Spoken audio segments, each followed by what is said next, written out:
Welcome to Shri Rajiv Gandhi IAS academy. Friends, இந்த வீடியோவில் August 10 மற்றும் 11ஆம் தேதிகளுக்கான கரண்ட் அஃபேர்ஸ் எல்லாமே பார்க்க போகிறோம். சரி, வாங்க பார்க்கலாம். ஃப்ரெண்ட்ஸ், இந்த வீடியோட நோட்ஸ் எல்லாமே கீழே பிடிஎஃப் டிஸ்கிரிப்ஷன் கொடுத்துருக்கோம். அது எல்லாமே கிளிக் பண்ணி டவுன்லோட் பண்ணிச்சிங்க. அப்புறம் நம்ம டெலிகிராம் குரூப் லிங்க்மே கீழே டிஸ்கிரிப்ஷன் கொடுத்துருக்கோம். அதிலேயுமே கிளிக் பண்ணி ஜாயின் பண்ணிங்க.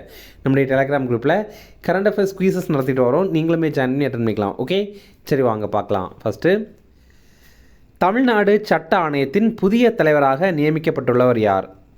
ஆன்சர் கிருஷ்ணகுமார். இப்போ பார்த்தீங்கன்னா தமிழ்நாடு ஸ்டேட் லா கமிஷன் இது 1994ஆவது ஆண்டு உருவாக்கியிருந்தாங்க.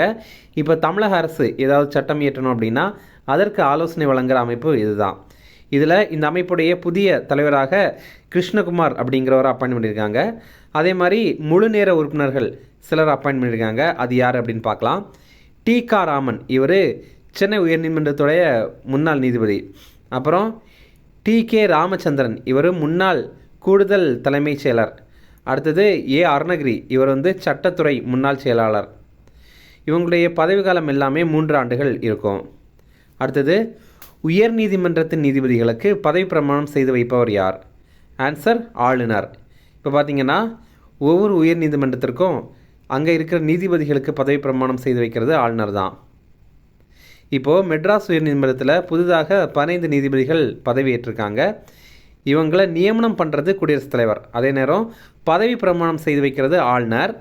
ஆளுநர் அல்ல அப்படின்னா ஆளுநரால் நியமனம் செய்யப்பட்ட ஒருவர், அதாவது ஆளுநர் இவங்கக்கிட்ட அந்த பொறுப்பை கொடுக்கலாம் அப்படின்ற மாதிரி. பொதுவாக பார்த்திங்கன்னா எல்லா மாநில ஆளுநரும் அந்த உயர்நீதிமன்றத்துடைய தலைமை நீதிபதிக்கிட்ட தான் அந்த பொறுப்பை கொடுக்குறாங்க.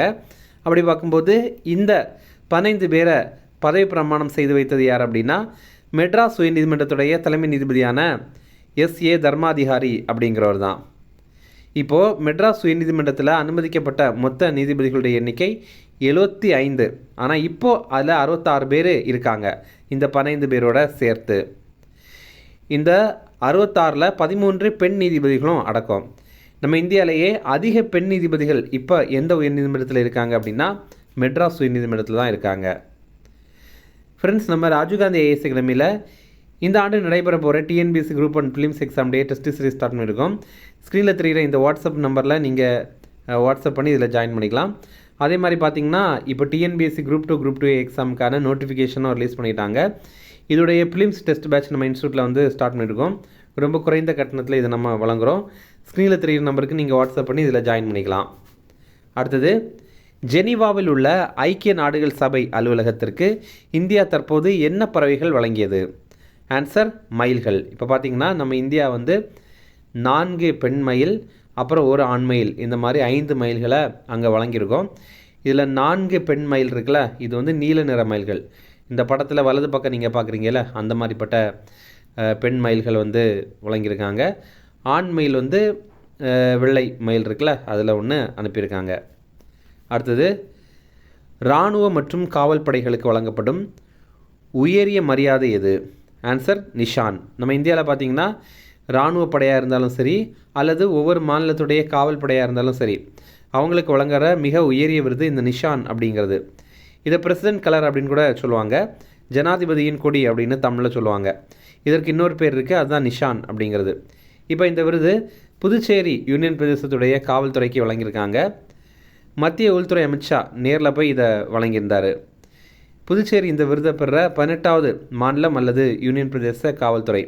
இந்த மாதிரி நம்ம கூட ரீசெண்டாக பார்த்துருப்போம், சிக்கிமுக்கு இந்த விருது கொடுத்துருந்தாங்க. இந்த மாதிரி ரொம்ப சிறப்பாக செயல்படுற மாநில அல்லது யூனியன் பிரதேச காவல்துறைக்கு இதை வழங்குறாங்க. புதுச்சேரியுடைய துணைநிலை ஆளுநர் கே. கைலாஷ்நாதன் அப்படிங்கிறவர். புதுச்சேரியுடைய முதல்வர் என். ரங்கசாமி. அடுத்தது, தமிழ்த்தாய் வாழ்த்து பாடலின் வரிகள் எந்த படைப்பிலிருந்து எடுக்கப்பட்டவை? ஆன்சர் மனோன்மணியம். இப்போ பார்த்தீங்கன்னா நம்ம தமிழக சட்டப்பேரவையில் ஒரு தீர்மானம் நிறைவேற்றியிருக்காங்க. அது என்ன அப்படின்னு பார்க்கலாம். அனைத்து அரசு மற்றும் பொது நிறுவனங்களுடைய நிகழ்ச்சிகளையும் தமிழ்த்தாய் வாழ்த்து கட்டாயமாக பாடணும் அப்படின்னு தமிழக சட்டமன்றத்தில் தீர்மானம் நிறைவேற்றியிருக்காங்க.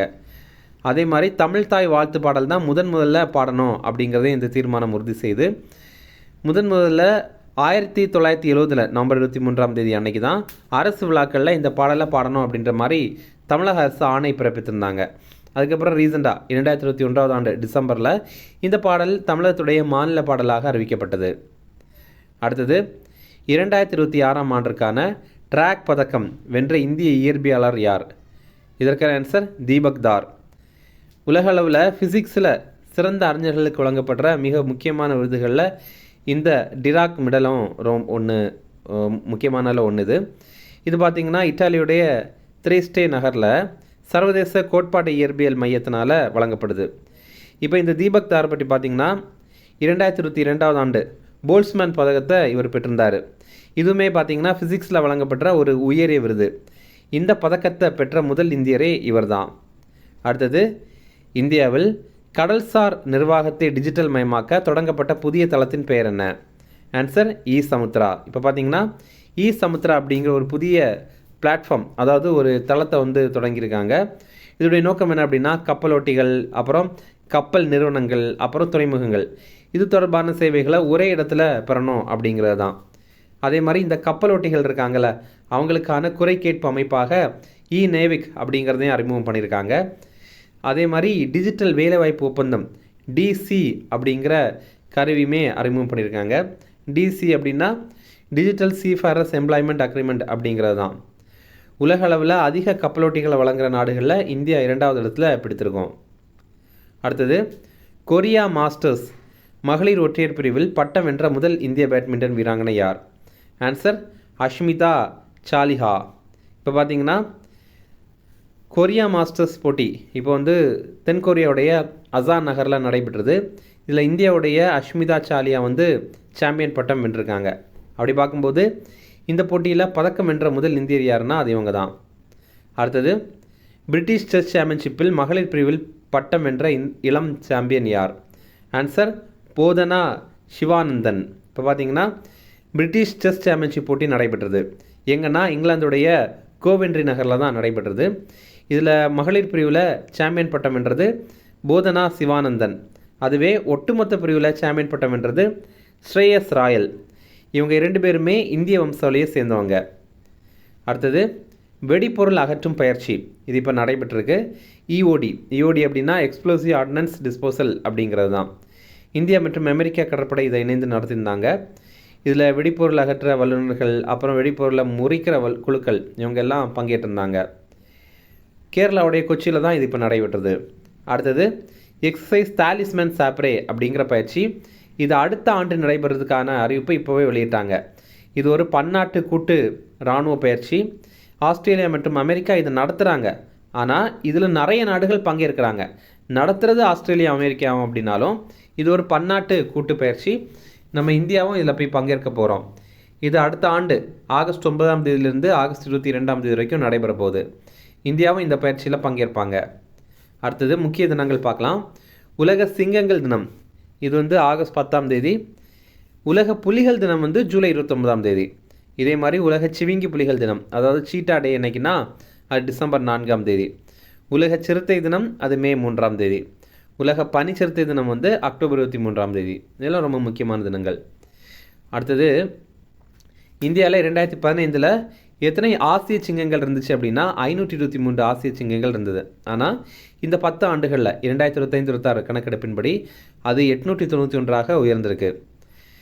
குஜராத்தில் கிர் தேசிய பூங்கா இருக்குல்ல, அதை தாண்டி பஜானா, பட்டா இந்த மாதிரிப்பட்ட பகுதிகள், அப்புறம் கடற்கரை மண்டலங்கள் இருக்குல்ல, இங்கேயும் சிங்கங்கள் இருக்குது அப்படிங்கிறத கண்டுபிடிச்சிருக்காங்க. நம்ம மத்திய அரசு ப்ராஜெக்ட் லயன் அப்படிங்கிற சிங்கங்கள் பாதுகாப்பு திட்டம் 2020 கொண்டு வந்திருந்தாங்க. அடுத்தது உலக உயிரி எரிவாயு தினம் இது ஆகஸ்ட் 10, வேர்ல்டு பயோஃபியூல் டே. இந்தியாவில் பெட்ரோலோட 10% எட்டனால் கலக்கிற திட்டம் 2022 எட்டியிருந்தாங்க. அதுக்கப்புறம் பெட்ரோலோட 20% எத்தனால் கலக்கிற திட்டம், அதான் இப்போ E20 அப்படிங்கிற மாதிரி நம்ம சொல்கிறோம்.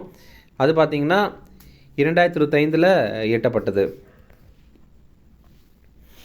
ஆனால் நம்ம என்ன பிளான் பண்ணியிருந்தோம்னா 2030க்குள்ளாடி பெட்ரோலோட 20% எத்தனால் கலக்கணும் அப்படின்ற மாதிரி இலக்கு வச்சுருந்தோம். அதுக்கு ரொம்ப முன்னதாகவே இந்த இலக்கை மத்திய அரசு எட்டிட்டாங்க. அடுத்தது தேசிய குடல் புழு நீக்க தினம் இது பிப்ரவரி 10 மற்றும் ஆகஸ்ட் 10. இந்த மாதிரி ஒரு வருஷத்துலேயே நம்ம 2 தினங்கள் கடைபிடிக்கிறோம். இதில் பார்த்திங்கன்னா 1 வயதுலேருந்து 19 வயது குழந்தைகளுக்கு குடல் புழு நீக்க மாத்திரை வந்து வழங்குவாங்க. அதே மாதிரி 20லேருந்து 30 வயது வரை இருக்கிற பெண்களுக்கும் இதை வழங்குறாங்க. இதில் 2 ரவுண்டாக வழங்குறாங்க. ஃபஸ்ட் ரவுண்டு வந்து February 10 வழங்குறாங்க. செகண்ட் ரவுண்டு வந்து August 10 வழங்குறாங்க. இதில் ஆல்பெண்டசோல் மாத்திரை இருக்குல்ல, அதுதான் வழங்குறாங்க. இன்னும் ரிவிஷன் பார்க்கலாம். தமிழ்நாடு சட்ட ஆணையத்தின் புதிய தலைவராக நியமிக்கப்பட்டுள்ளவர் யார்? ஆன்சர் கிருஷ்ணகுமார். அடுத்தது, உயர் நீதிமன்றத்தின் நீதிபதிகளுக்கு பதவி பிரமாணம் செய்து வைப்பவர் யார்? ஆன்சர் ஆளுநர். அடுத்தது, ஜெனீவாவில் உள்ள ஐக்கிய நாடுகள் சபை அலுவலகத்திற்கு இந்தியா தற்போது என்ன பறவைகள் வழங்கியது? ஆன்சர் மயில்கள். அடுத்தது, இராணுவ மற்றும் காவல் படைகளுக்கு வழங்கப்படும் உயரிய மரியாதை எது? ஆன்சர் நிஷான். அடுத்தது, தமிழ்தாய் வாழ்த்து பாடலின் வரிகள் எந்த படைப்பிலிருந்து எடுக்கப்பட்டவை? ஆன்சர் மனோன்மணியம். அடுத்தது, 2026 ஆண்டிற்கான டிராக் மெடல் அல்லது டிராக் பதக்கம் வென்ற இந்திய இயற்பியலாளர் யார்? ஆன்சர் தீபக் தார். அடுத்தது, இந்தியாவில் கடல்சார் நிர்வாகத்தை டிஜிட்டல் மயமாக்க தொடங்கப்பட்ட புதிய தளத்தின் பெயர் என்ன? ஆன்சர் சமுத்ரா. அடுத்தது, கொரியா மாஸ்டர்ஸ் மகளிர் ஒற்றையர் பிரிவில் பட்டம் வென்ற முதல் இந்திய பேட்மிண்டன் வீராங்கனை யார்? ஆன்சர் அஷ்மிதா சாலிஹா. இவங்க இப்போ தங்கப்பதக்கமே ஜெயிச்சிருக்காங்க, அதாவது சாம்பியன் பட்டம் ஜெயிச்சிருக்காங்க. அடுத்தது, பிரிட்டிஷ் செஸ் சாம்பியன்ஷிப்பில் மகளிர் பிரிவில் பட்டம் வென்ற இளம் சாம்பியன் யார்? ஆன்சர் போதனா சிவானந்தன். அப்புறம் போன வீடியோவில் நம்ம ஒரு ப்ரீவியஸ் இயர் கேள்வி கேட்டிருந்தோம். 2ஆம் சந்திரகுப்தருக்கு முந்தைய குப்த மன்னர்கள் டேஷ் நாணயங்களை மட்டுமே வெளியிட்டனர். இதற்கான ஆன்சர் வந்து ஆப்ஷன் ஏ தங்கம் அப்படிங்கிறது தான். நிறைய பேர் கரெக்டாக ஆன்சர் பண்ணியிருந்தீங்க, எல்லாருக்குமே வாழ்த்துக்கள். இன்றைக்கான கேள்வி, நகரங்களை அழிப்பவர் என்று எந்த வேத கடவுள் அறியப்படுகிறார்?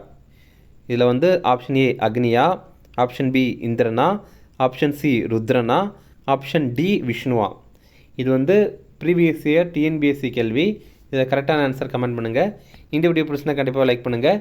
நம்மளுடைய சேனலுக்கு சப்ஸ்கிரைப் பண்ணி வச்சுங்க, உங்கள் நண்பர்களுமே ஷேர் பண்ணுங்கள். தேங்க்யூ.